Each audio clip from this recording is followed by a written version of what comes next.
Ya, pemirsa, sebelum melanjutkan dialog hari ini, rekan Julita Telembang-Nuah akan terlebih dahulu menyampaikan sejumlah data untuk Anda. Silakan, Julita. Baik, terima kasih Andra. Pemirsa, berbagai negara memang telah masuk ke dalam resesi ekonomi, mulai dari negara berkembang maupun negara maju. Di kuartal 2 lalu, semua pilar produk domestik bruto di kuartal 2 tumbuh minus. Nah, kita lihat bagaimana ekonomi dari G20 pada tahun 2020 year on year, perbandingannya kuartal 1 dengan kuartal 2. Nah, di sini Tiongkok adalah salah satu, maksud kami satu-satunya yang kuartal 2-nya itu tidak minus, berada di angka 3,2% pertumbuhan ekonominya, disusul Korea Selatan. Nah, ini posisi Indonesia di minus 5,32%, dilanjutkan Australia dan Rusia. Dan selanjutnya kita lihat ini ada Amerika Serikat yang kuartal 2-nya minus 9,1%, disusul Belanda 9,3%, minus 93,%, kemudian Swiss 9,3%, Jepang 9,9%, lalu ada Turki. Dan selanjutnya pemirsa, kita lihat ada Jerman yang kuartal 2-nya anjlok minus 11,3%, disusul Brazil, Kanada, kemudian ada Singapura, ini kuartal 2-nya minus 13,2%. Kemudian ada Eropa. Dan selanjutnya kita lihat ada Afrika Selatan kuartal 2-nya minus 17,2%. Dan yang cukup parah adalah India di sini tercatat minus 23,9%. Dan selanjutnya kita lihat pemirsa PDB kita. Kita lihat pertumbuhan ekonomi Indonesia sejak kuartal 1 2019. Kuartal 1 2019 di angka 5,07% secara year on year, kemudian pada kuartal 2 hingga kuartal 4 2019 terus turun, dan kuartal 1 2020 berada di angka 2,97%. Kemudian pada pada kuartal 2 2020 sudah minus 5,32%. Selanjutnya kita lihat pada 2019 pemirsa di minus 0,52%, kemudian kuartal 2 2019 ini sempat naik 4,2%, dan kuartal 3 2019 3,06%. Pada kuartal 4 2019 pemirsa, kita lihat ini quarter to quarter ini sudah sebenarnya Indonesia berada di minus 1,74%, dan kuartal 1 2020 turun kembali ke minus 2,41%, hingga pada kuartal 2 2020 tercatat di minus 4,19%. Dan selanjutnya pemirsa, kita lihat bagaimana struktur PDB kita. Ya, ini kita lihat menurut pengeluaran kuartal 2 2020. Ini ada konsumsi rumah tangga yang paling tinggi adalah 57,85%. Disusul PMTB 30,61%, kemudian ekspor, konsumsi pemerintah, konsumsi LNPRT, kemudian ada impor minus 15,52%.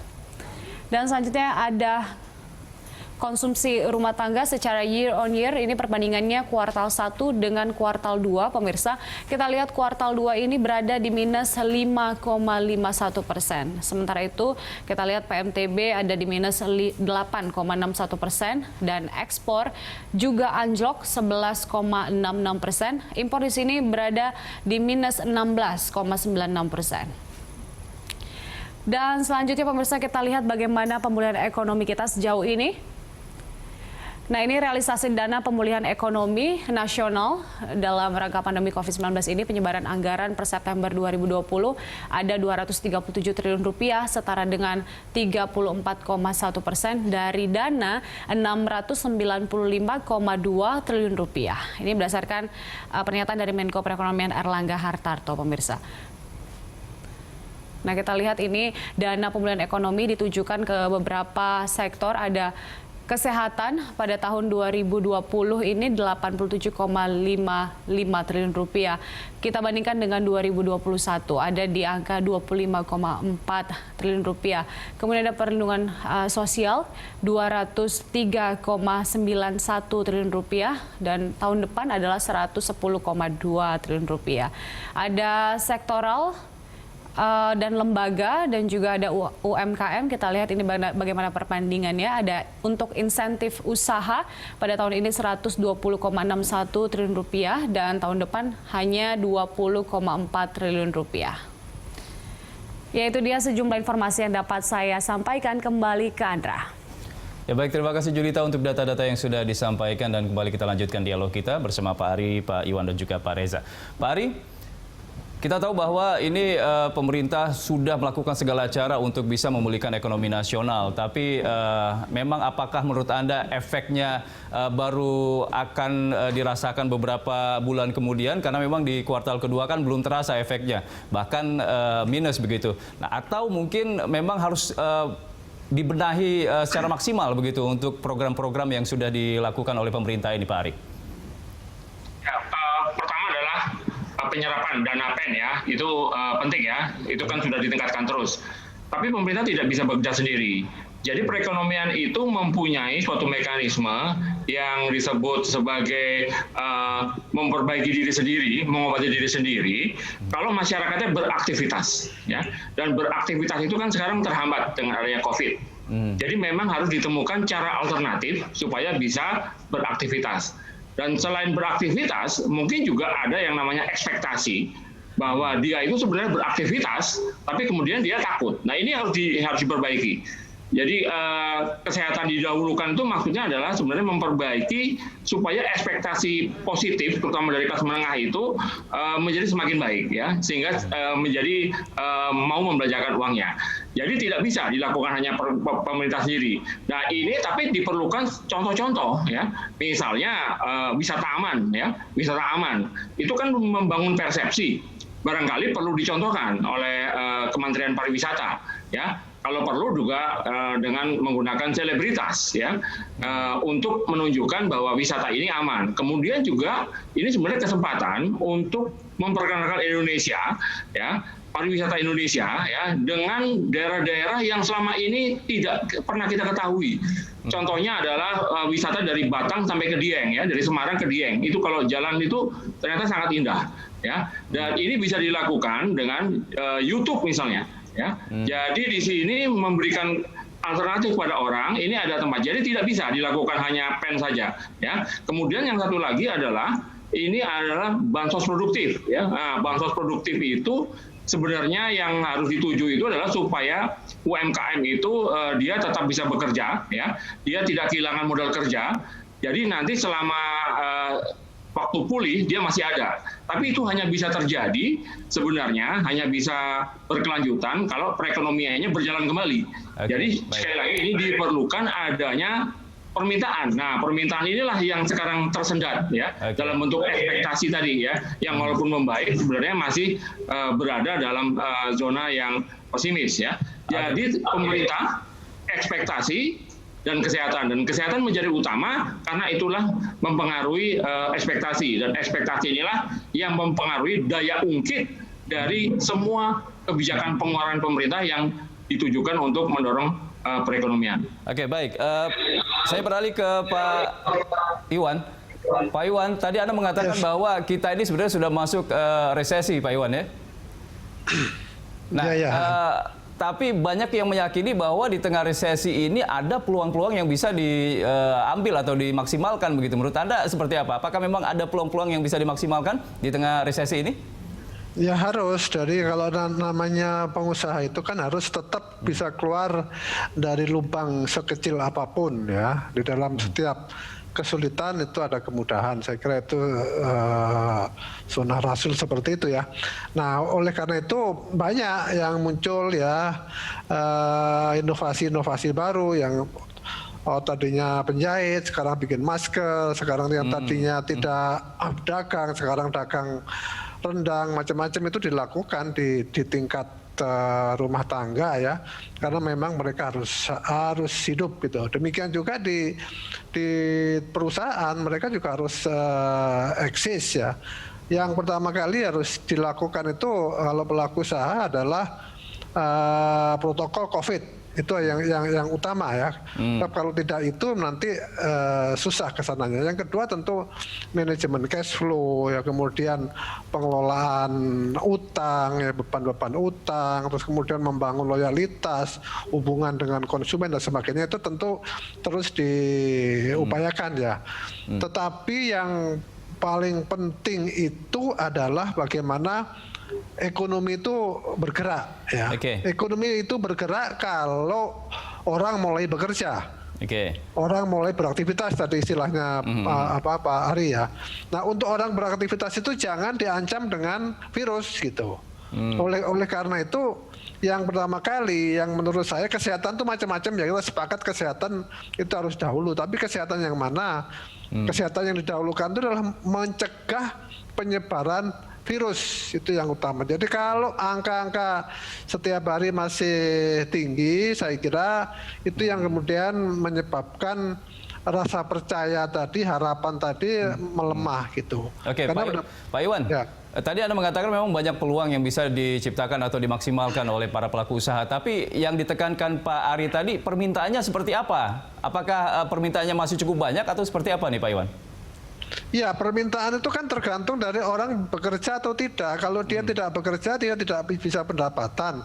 Kalau nggak punya pendapatan, dari mana sebenarnya munculnya permintaan itu, gitu loh. Jadi membuat orang nyaman keluar dari rumah, tidak ada ancaman virus, dan akibat dari situ ada kegiatan ekonomi, mereka mendapatkan income, dan income itu dibelanjakan menjadi sebuah demand gitu ya. Karena kalau kita berproduksi saja tidak ada yang beli kan juga nggak jalan, supply side-nya juga tidak jalan gitu loh. Jadi makanya saya ingin mengusulkan ya Pak Reza ya, yang utama itu testing gitu. Tolong testing ini, tes terhadap COVID itu ditingkatkan karena kita masih tergolong paling rendah ya. Jadi kita 9.000 per 1 juta penduduk, itu ke Amerika itu udah 250.000 gitu.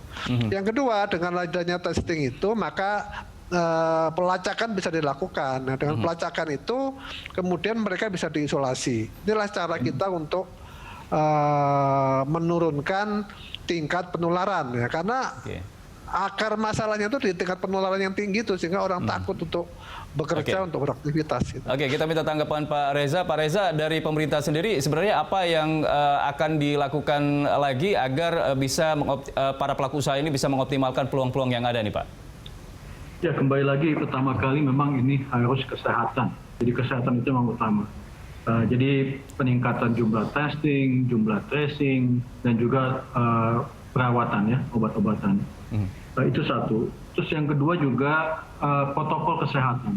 Jadi seperti kita lihat belakangan ini Impres nomor 6, justisi ini juga sudah mulai jalan, di mana tidak hanya dari kesehatan tapi juga dari Satuan Polri dan TNI juga ikut membantu kebijakan protokol ini. Jadi itu memang fokusnya sangat terhadap kesehatan.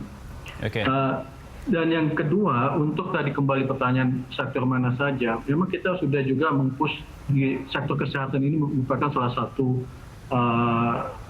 target dari recovery di ekonomi ini. Jadi baik itu pengadaan vaksin maupun pengadaan obat-obatan dalam produksi domestik juga sedang kita kuatkan sekali. Satu lagi yang mungkin juga kita bisa fokuskan Mas, itu adalah transformasi digital. Ya, kita lihat bagaimana behavior dari atau perilaku konsumen belakangan ini sangat berubah. Ya. Kita juga ada sekitar 67% dari populasi Indonesia, sekitar 180 juta orang Indonesia yang punya akses ke internet. Dan ini opportunity sekali untuk mengembangkan transformasi ekonomi itu melalui digitalisasi. Nah, ini juga proses yang sedang merupakan target dari pemerintah.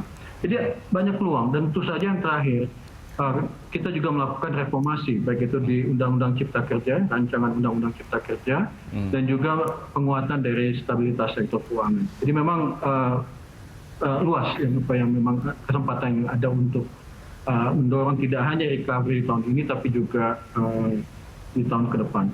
Iya, Pak Reza, terkait dengan PSBB yang kembali diberlakukan, kita memang sudah pernah melakukan PSBB di awal, kemudian sempat dilonggarkan. Nah, kira-kira untuk PSBB ini apa yang bisa diambil pelajaran sehingga untuk PSBB yang sekarang ini bisa lebih efektif dan tidak seperti yang kemarin-kemarin ternyata ekonominya masih terpuruk juga begitu, Pak?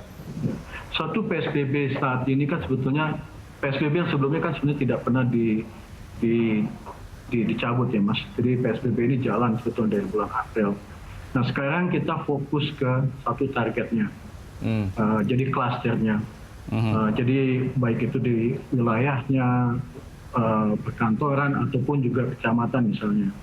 Kedua, enforcement dari tadi saya bilang dari kerjasama tim yang lebih luas, tidak hanya pemerintah daerah, pemerintah pusat, tapi juga Polri dan TNI kita masukkan.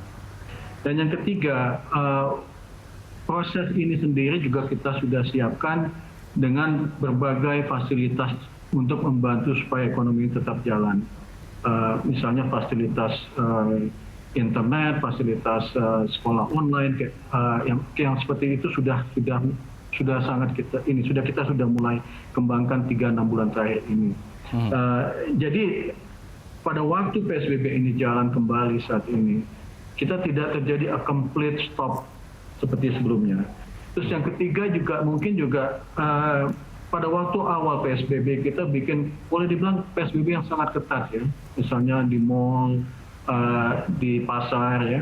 Nah sekarang itu lebih terukur ya, jadi mall-mall juga dalam bentuk 50% okupansi misalnya, ada jam-jam tertentu, restoran juga masih jalan dalam arti kata untuk take out gitu ya. Jadi nggak complete shutdown seperti pengalaman kita di PSBB pertama. Oke, baik. Saya minta tanggapan Pak Ari. Pak Ari, tadi disebutkan oleh Pak Reza, ini fokus kalau untuk PSBB saat ini fokusnya ke target ya, klaster-klaster, kemudian juga enforcement-nya mungkin lebih tegas lagi begitu. Menurut Anda seperti apa Pak Ari? Yang penting itu data ya. Jadi kalau kita tujuannya adalah klaster, kita harus menganalisa data. Jadi sekarang itu kan datanya sudah lebih baik daripada waktu pertama kali COVID. Ya, tapi yang ingin kita dengar itu sebenarnya adalah analisanya seperti apa, ya, tertularnya di mana, ya, kemudian sembuhnya berapa. Nah, di situ akan membuat kita bisa melakukan, seandainya PSBB perlu diperketat, itu lebih terukur dan terarah. Ya, ini yang kita pelajari dari negara-negara Eropa. Mereka tidak melakukan lockdown lagi, tapi langsung kepada sumbernya. Ya, misalnya sumbernya itu adalah asrama mahasiswa. Ya sudah, mahasiswanya tidak boleh keluar dari asrama. Kemudian pantai, ya udah pantainya ditutup. Dan yang lebih penting lagi sebenarnya data ini digunakan adalah nanti kalau melakukan vaksinasi, ya, tenaga kesehatan prioritas. Tapi setelah itu siapa? Apakah daerah-daerah produksi?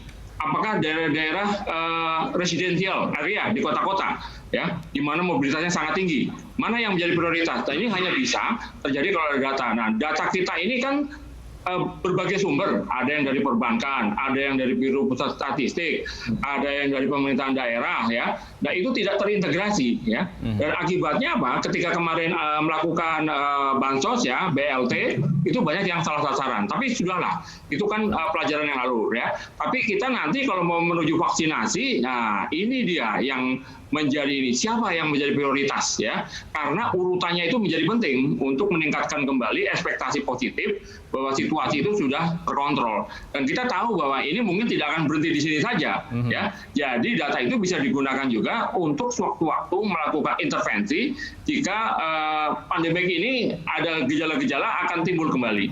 Iya.